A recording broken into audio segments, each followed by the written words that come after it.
The mill was built in 1864 by Sir and St. Vrain, and St. Vrain was basically an entrepreneur. At the time, he owned mills in Taos, had a wooden mill here in Mora, other mills in Colorado and Santa Fe. And in 1864, his wooden mill in Taos burned, and he had just signed a contract with the federal government to supply grain and milling, flour and middlings and so forth for the troops. Well, when he needed a new mill right away. And because the old wooden mill burned, he built a stone mill, and this was the result. This mill was built for a basic function of grinding grain. It was built after designs from back east, and as a matter of fact, I think some of the main structure of the mill was purchased as a unit and was shipped out here on wagons and assembled by hand, mule power, and who knows what. But the function of this mill is to grind grain, basically wheat, maybe barley, oats. A lot of it was used for local consumption, but mainly the function of the mill is to supply product for the Santa Fe Trail people, Fort Union, and export. Well, this mill did stop operation in 1933, and basically it was used as a warehouse for the Strong and Tremblay store. The Tremblay family owned the mill at that time.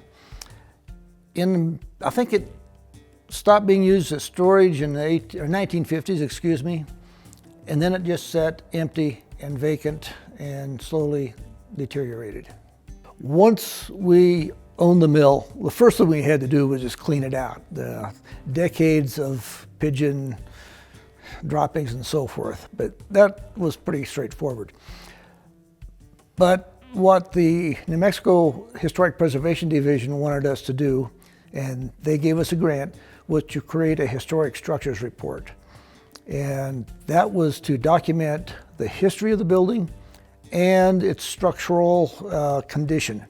And for that, we hired Beverly Spears of Spears Horn Associates or architects, I should say, out of Santa Fe. We rarely turn down a historic preservation project because they're always so unique and interesting. So we were thrilled to be invited to give a proposal, which we did, and we were chosen to do the job. That building is an extraordinary building because it was built in the mid-19th century, and it was built so well. The craftsmanship is absolutely remarkable. And the building was so deteriorated when we started that it took us a while to really realize the quality that it was built with. We had a real problem with the fact that we had the north wall pulling away from the rest of the building. We hired an engineering firm, Engineering Analytics, out of Raton, to assess the condition of the foundation. And they drilled a borehole. They found out that they went down about 24 feet, and at the north end of the building, only found water and sand. At the middle to the south end, there was solid ground. We hired a firm, Hayward Baker, out of Colorado.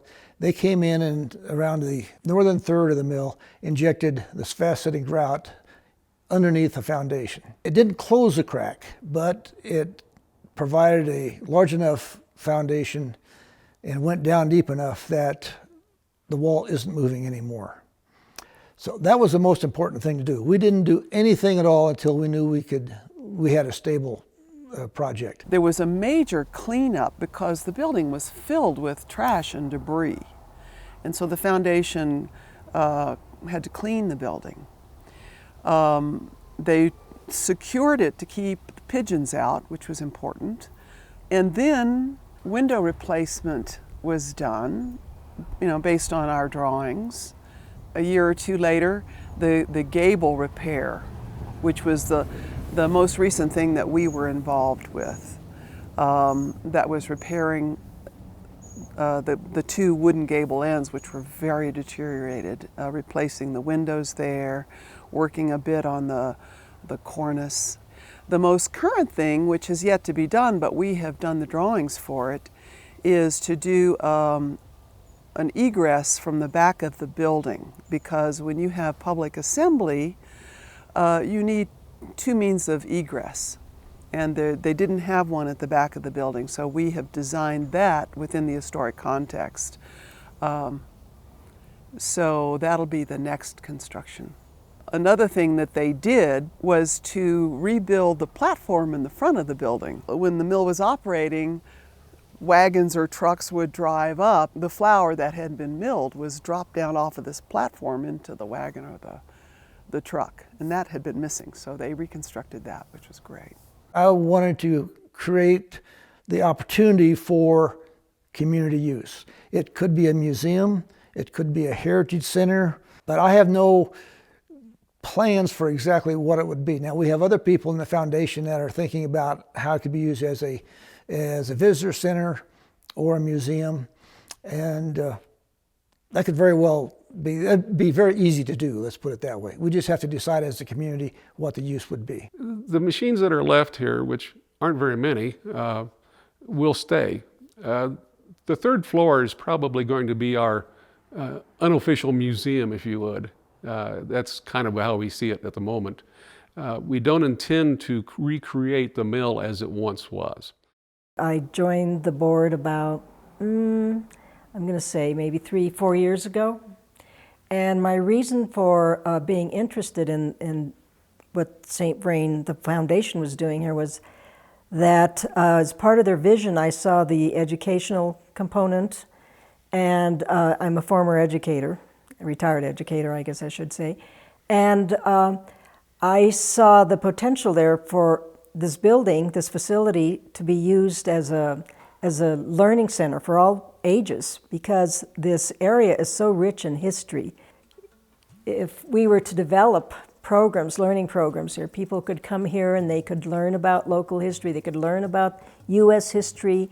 I think the Mora community is very pleased to see this building being restored. They drive by and they you know, I personally get a lot of positive comments about it, so they like that part of it. And I think generally the community feels positively about what's happening here.